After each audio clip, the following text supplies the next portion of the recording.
کتنی پیاری باتیں جو لقمان حکیم نے اپنے بچے کو سکھائی.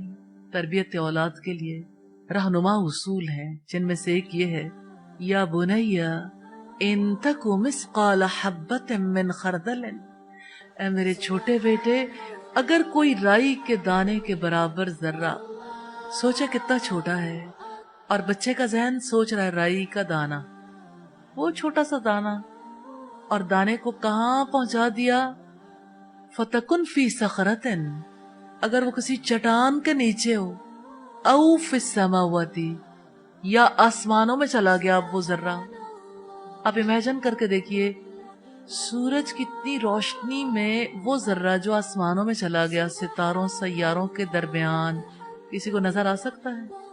او فی الارض، یا زمین میں ہو، یأتی بہ اللہ، اللہ اسے لے آئے گا، اللہ سے چھپا ہوا نہیں ہے. یہ یقین ہے جس کی بنیاد پر شخصیات کی تعمیر ہوتی ہے. اللہ سے میں کچھ بھی نہیں چھپا سکتا.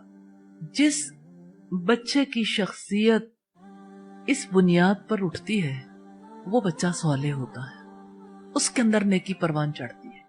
میرا رب مجھے دیکھتا ہے، اور وہ رب کیسے کیسے سکھاتا ہے. جیسے آپ اپنے روزے سے دیکھ لیں، روزے میں بھی تو یہی سبق ہے. آپ روزہ کیوں نہیں توڑتے؟ کوئی روزہ کیوں نہیں توڑتا باوجود بھوک پیاس کے اور تنہائی کے؟ اللہ دیکھتا ہے. ماں نے اللہ رب العزت کے دیکھنے کو، اس کے سننے کو، اس کی قوت کو، اس کے رزق دینے کو، اس کے ہر حسن معاملہ کو بچے کو سکھانا ہے. یہی معاملہ استاد کے لیے بھی ہے، استاد نے بھی ایسے ہی تربیت کرنی ہے. یہی معاملہ بڑی بہنوں کا بھی ہے، انہوں نے بھی اپنے چھوٹے بہن بھائیوں کی اسی طرح سے تربیت کرنی ہے.